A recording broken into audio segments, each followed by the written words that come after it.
Buenas tardes, ¿cómo les va? Aquí estamos comenzando esta emisión de Los Días Contados en una jornada que sigue siendo esquiva en cuanto a la lluvia. Ha caído algo de agua, no obstante el alerta meteorológico que viene desde hace 4 o 5 días, seguimos esperando que efectivamente se cumpla algo de eso, ¿no?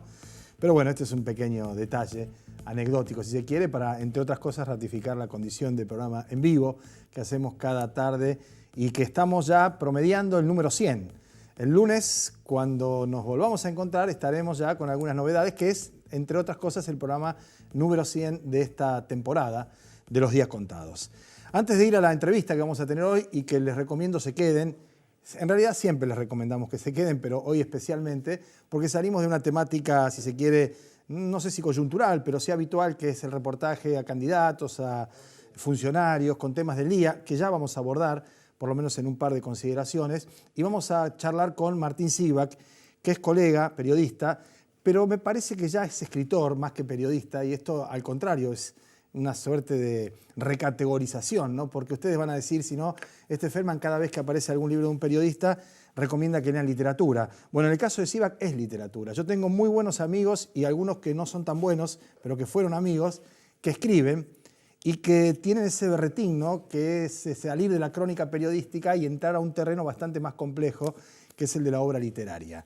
En el caso de Martín, y no porque haya entrado recién aquí al estudio, porque ha escrito una obra titánica que es, entre otras, la historia del diario Clarín, con Mañeto incluido, digo, en términos de reportaje, después de 2 entrevistas de 5 o 6 horas cada una. No reportaje, pero sí una conversación en la que ni siquiera hubo grabaciones, porque en algún punto Mañeto fijaba esas condiciones para charlar y las aceptó como corresponde, pero hasta donde sé no hubo juicio posterior, ni reclamo, ni nada de eso, con lo cual es apegado a la verdad.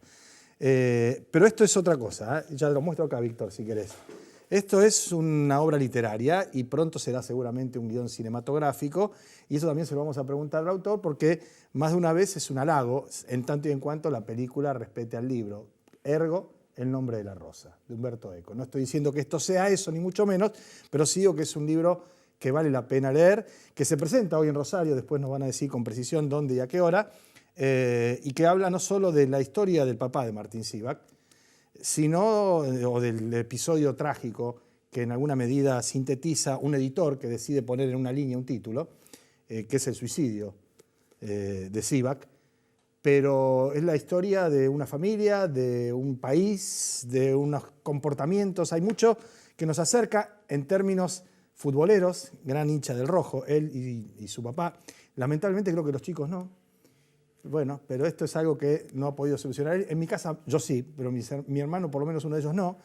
Seguir la tradición, porque aparte la historia de esa tradición futbolera es muy interesante, ¿no? ¿Por qué se hicieron del rojo? En realidad se hicieron del rojo por bolches, no por fútbol. Porque un pariente lejano, un viejo, uno de los primeros Sivak, vio un título de diario, ganaron los rojos, era la Guerra Civil Española, y ahí el rojo era el rojo, y simplificamos y dale el rojo. Bueno, yo, en los años difíciles de Independiente, los que no le ganábamos a nadie, incluso que nos fuimos al descenso, les hacía ver el Manchester United a mis hijos más pequeños, y gritábamos los goles del rojo, ¿no? Entonces esa era una manera de sobrellevar un mal momento. Pero bueno, todo esto lo vamos a charlar con Martín, por supuesto, la historia de la Argentina. Su padre era realmente un personaje, con todo el sentido literal de la palabra, ¿no? Quienes hemos tenido relaciones muy fuertes con nuestros viejos, por ahí tendemos a agigantar su figura, ¿no? Una vez que se han ido o que han partido, pero sin necesidad de llegar a eso, conociendo lo que lisa y llanamente se puede verificar a través de comportamientos, documentos, testimonios y gente que brinda parte de esa historia, salvando las distancias, ¿no? En las historias familiares, se puede hacer un trabajo realmente como magnífico, que no necesariamente requiere ni estar politizado, ni saber exactamente qué era Sivak, lo que era el Buenos Aires Building, los vaivenes de la Argentina, el secuestro de su tío y todo eso. Pero ya les estoy contando demasiado, tal vez. Vamos a ocupar los próximos 5 minutos en 2 cuestiones de actualidad que nos parecen no deben pasar por alto. La primera está relacionada a la situación de Santiago Maldonado. Es saludable que en un edificio público como el Museo de la Memoria de la ciudad de Rosario, el frontispicio esté ataviado con la leyenda que reclama por la aparición con vida de este joven artesano, que tratan de inventar una historia, ¿no? Que se había enfrentado antes de que pasara lo de la gendarmería y que hubo un ataque y un comercio y una represión. En realidad no hay dudas, los testimonios que se siguen aportando, la documentación que se ha arrimado ahora y la recarátula de la causa, que es desaparición forzada de persona, y esto lo explicábamos ayer y no vale, digamos, y creo que vale la pena, aún a riesgo de aburrir, reiterar eso, porque algunos periodistas, el tridente, como le digo yo, ¿no? La Nata Majul Leuco, hablaban de desaparición de personas como si sistemáticamente esto fuese un requisito, que hubiera una... No, la desaparición forzada de una persona obedece a una situación de ausencia en donde hay intervención de fuerzas de seguridad, del Estado, que tiene el monopolio de la fuerza en una república. Cuando desaparece una persona y no se sabe dónde está, es un secuestro. Cuando la última vez que se lo ve en la gendarmería, eso es desaparición forzada de personas. O sea que si además es sistemático, es un plan criminal como el de la dictadura militar y es terrorismo de Estado. Acá lo que hay, con esta carátula, con 65 celulares incautados por el fiscal y la jueza, es una investigación porque este hombre, la última vez que se vio con datos, con testimonios, con cosas que figuran en el expediente, no con ficciones, no con operaciones de los servicios, que lo vieron con un camionero, que se había cruzado, que lo encontraron en el río, y todas esas historias, sino con el expediente, con lo que está allí incluido, se caratula de esta manera. También en el Instituto Politécnico, una de las casas de estudio dependiente de la Universidad Nacional de Rosario, igual que el Superior de Comercio, las escaleras puestas por los muchachos del centro de estudiantes reclaman la aparición con vida. Ahí está la foto, es importante que eso ocurra. Lo mismo que, aunque parezca un dato menor, que el Patón Guzmán, arquero de Newell's Old Boys, en su momento se baja del avión con una remera que dice ¿dónde está Santiago? En un mundo, el del fútbol, donde es muy complicado todo, donde incluso hubo hasta operaciones para desandar el camino de San Lorenzo de Almagro, que quería poner el cartel en la cancha en el partido contra Racing, salió un no autorizado escrito en virome arriba de una nota de la A, fue una cosa realmente bochornosa, ¿no? Creo que esto es, insisto, dentro de lo complejo, lo desgraciado del suceso, un dato altamente significativo, la respuesta, ¿no? La reacción. Creo que el cambio de paradigmas en cuanto a la comunicación, las redes sociales, la posibilidad de filmar y mostrar, evitar la intermediación, el filtro, el cerco informativo es bastante importante y esperemos, y creo que hay un dato que hay que apuntar, el ministro de Justicia, Germán Garabano, dijo que tiene esperanza que aparezca con vida el joven que está desaparecido, ¿no? Esperemos que sea algo más que tan solo una expresión de deseos. El otro tema está relacionado con la economía y la verdad es que vale la pena prestarle atención a dos cuestiones. La primera, que la Argentina tiene hoy, este año, cuando recién van 7 meses, el déficit más alto de la historia. Quiere tomar 1810, quiere tomar la Constitución 1853, quiere tomar Bernardino Rivadavia y el crédito internacional, la gran deuda argentina, el que quiera, como punto de partida. Nunca en un año hubo un déficit comercial de 3.400 millones de dólares como ya lleva la Argentina. Ahora, si alguien puede explicar cómo esto puede dar lugar luego a los brotes verdes, está invitado. Tenemos esa silla que en un rato va a ocupar Martín Sivak y nos encantaría que nos explique y nos convenza y que después se cumpla que esto está funcionando como tiene que funcionar. Si a eso le agregamos que, y está en la edición de hoy del diario La Capital, ¿no? Un diario que tiene una equidistancia, para decirlo de algún modo, no un compromiso desde el punto de vista periodístico con sectores opositores, ni mucho menos, muestra que las provincias oficialistas, a la cabeza Buenos Aires y Ciudad Autónoma, son las campeonas de la deuda. Buenos Aires, Ciudad Autónoma y provincia de Buenos Aires tienen un déficit, una deuda provincial, han tomado crédito por el 44% provincia de Buenos Aires y el 32% la ciudad de Buenos Aires. Esta situación se replica en otras provincias donde los que gobiernan son aliados de Cambiemos o mismo de Cambiemos, como Mendoza, Buenos Aires, Jujuy y también Salta. En el otro extremo, con solo el 10% indicado, digamos, de su presupuesto en cuanto a deuda, Santa Fe, por citar alguna de las provincias, San Luis, con los Rodríguez A, La Pampa o Santiago del Estero. Ahora me pregunto yo, ¿con qué cara los concejales de Cambiemos, del PRO, rechazan el endeudamiento en la Municipalidad de Rosario cuando todos los otros sectores, salvo el peronismo, que ha sido coherente en ese sentido, querían efectivamente tomar crédito para hacer algunas obras de infraestructura en la ciudad de Rosario? ¿Cuál es el criterio? Porque esto no es que es ver la paja en el ojo ajeno, es decir, y no ver Yacyretá, qué sé yo, una obra, el Puente Rosario Victoria en el ojo propio. Ese nivel de endeudamiento, ¿no? Bueno, otro récord también, y esto es una bola que se va agrandando. La Argentina ha tomado deuda ahora por 100.000 millones de dólares, ¿no? Este es el marco.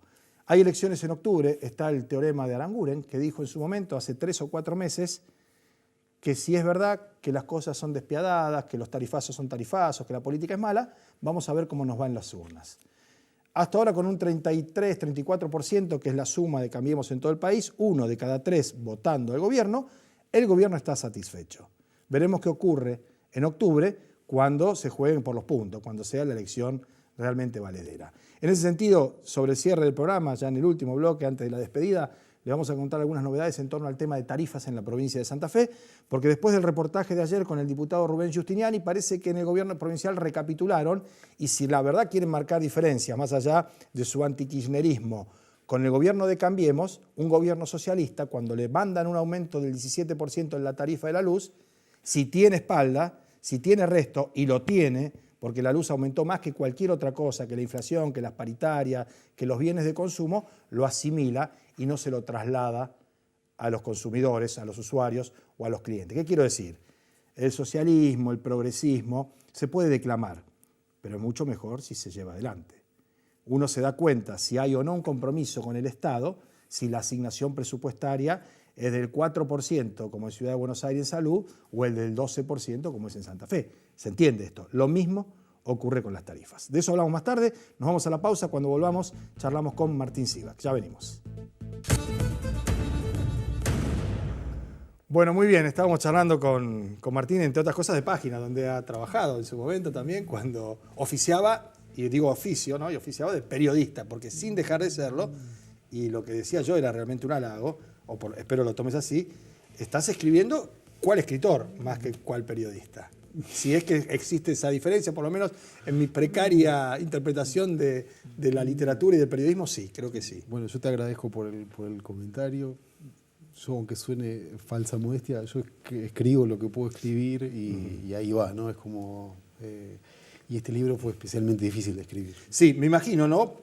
Porque es escribir del viejo de uno a partir de una circunstancia trágica, pero que no es el sustrato del libro, ¿no? Y esto es lo primero que le quería comentar a los televidentes, que el salto de papá, como dije antes, es una simplificación, ¿no? Porque podría ser la vida de mi viejo, el banco, el PC, los intelectuales, la Argentina, la política, el fútbol, Bocini y demás, ¿no? Porque está todo acá.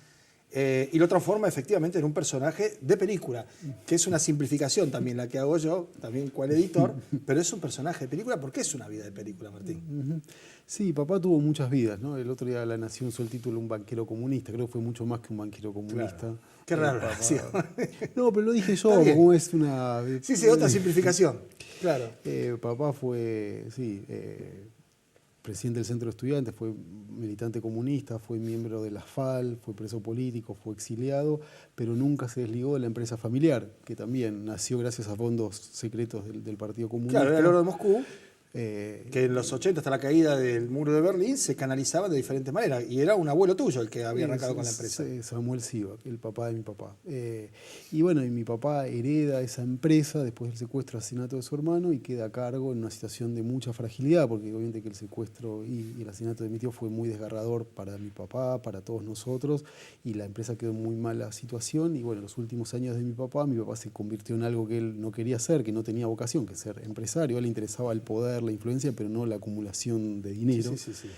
Y a cargo de ese barco, el barco fue naufragando hasta que, bueno, mi papá se suicidó el día de la quiebra del banco porque él no podía tolerar. Si él tenía cierto orgullo de haber sido preso político en la década del 70, resultaba intolerable volver a prisión por un presunto delito económico. Ahora, eso sucedió en 1990, ¿no? En pleno menemismo.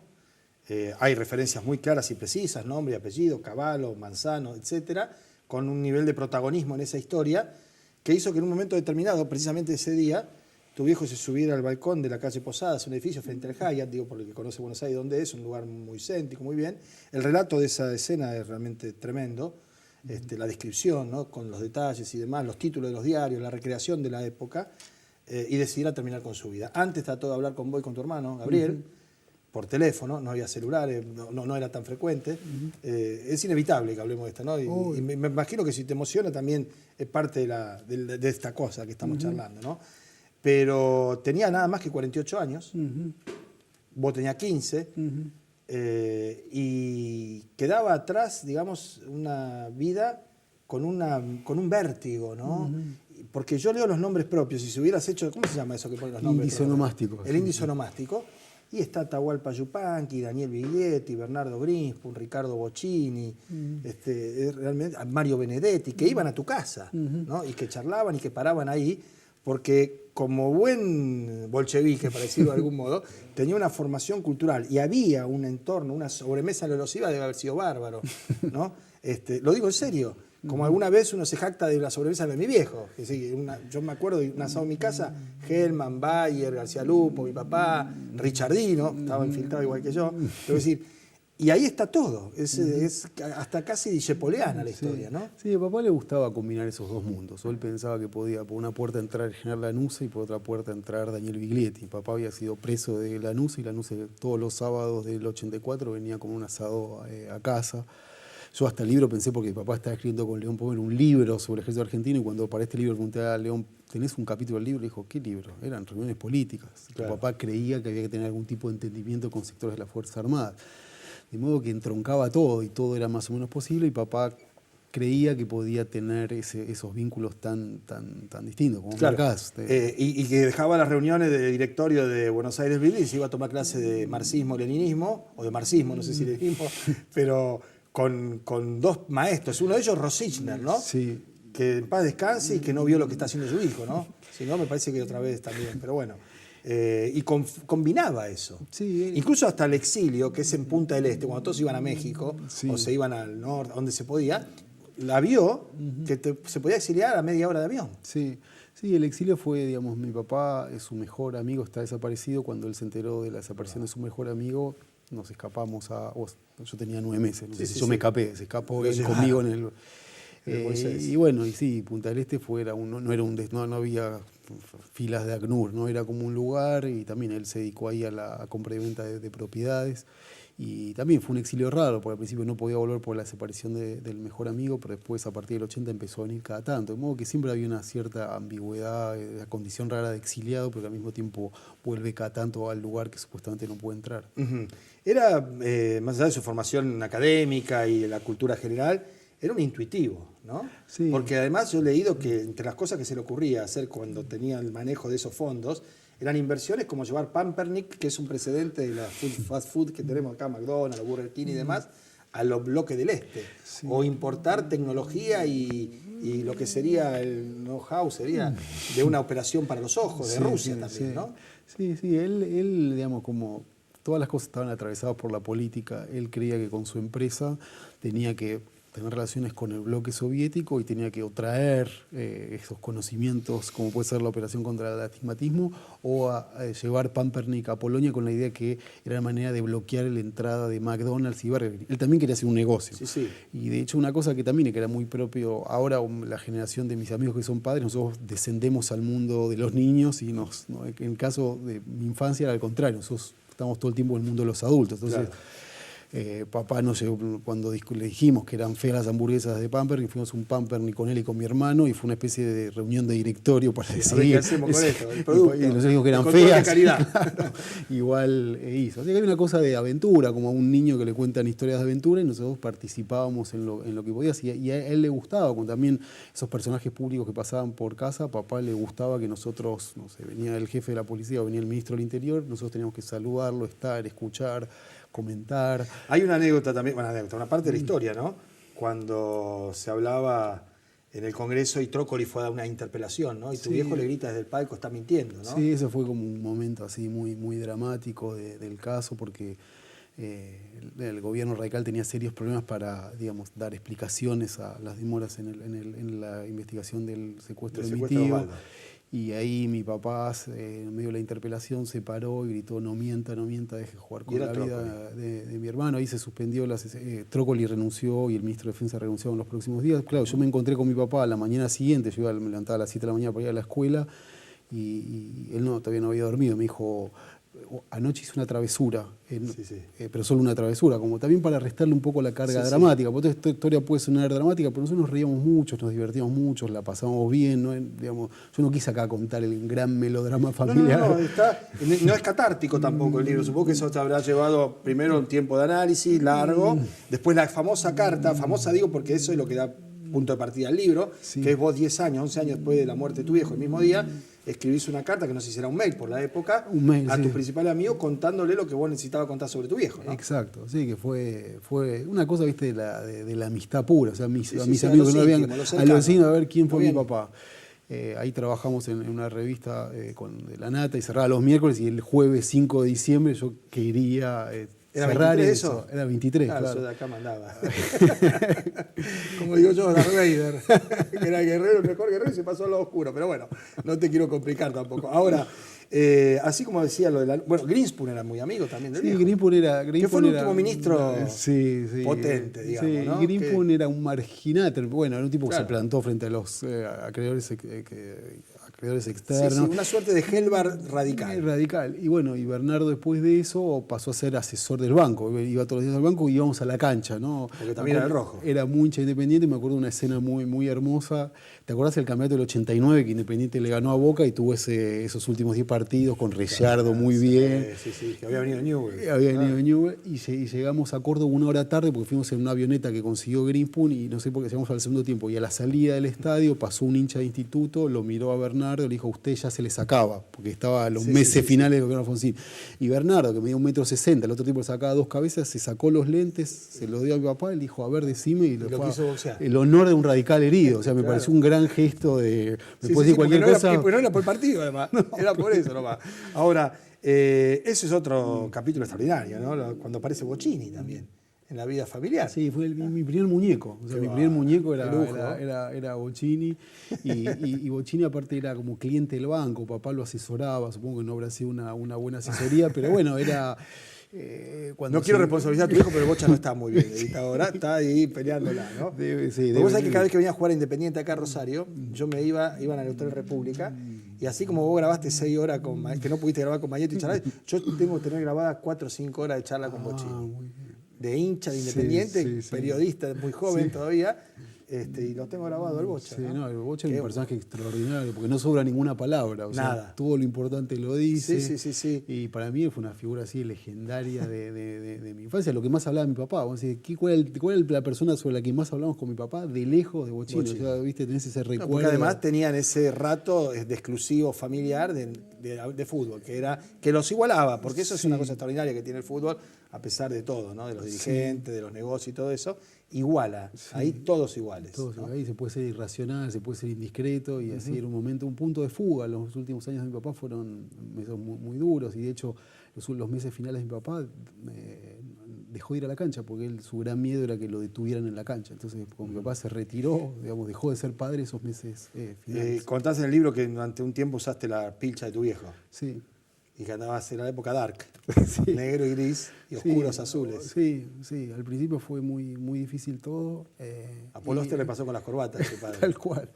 Es un lindo... Sí, también este libro es gracias a que hay muchos otros libros sobre padres que fueron como inspiración. No, claro que sí. Y también me ayuda porque yo al principio dije, esto es un acto de exhibicionismo. Cuando empecé a leer que otros habían escrito como padres, me dieron como cierta calma. Sí, tranquilidad. No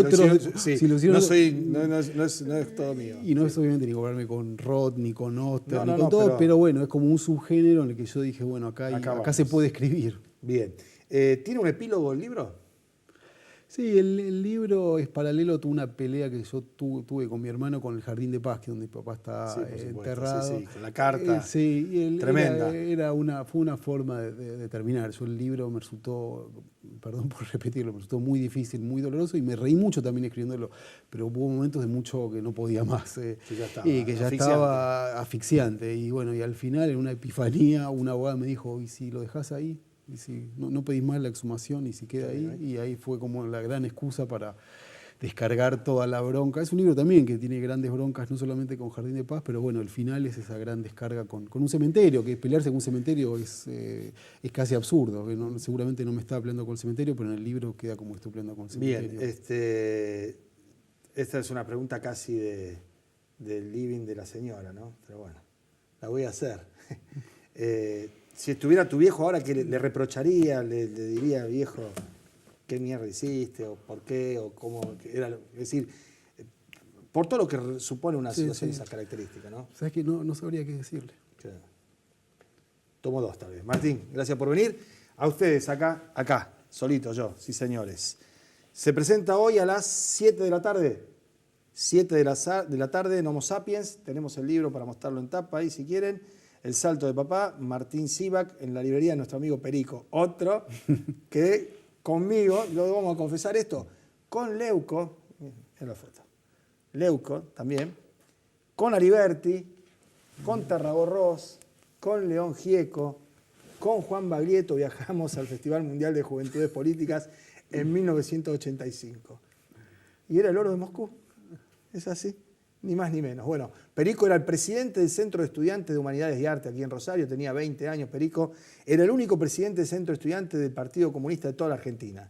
No había manera de bajarlo al avión, iba él. Y ahí estaba, por supuesto, también encabezando la delegación, Patricio Echegaray, que partió hace poquito. Sí. Carlos Azariti, un gran publicista transformado luego, o sea que el hombre abrevó en el combate contra el capitalismo y se transformó luego en una estrella del capitalismo, marketing y publicidad, y unos cuantos más. Les recomiendo que vayan, si pueden y tienen tiempo, vale la pena. Martín va a charlar con los lectores y va a firmar ejemplares. Por nuestra parte, nos despedimos hasta mañana, a partir de las 2 de la tarde, como siempre, con los días contados. Ha sido un gusto.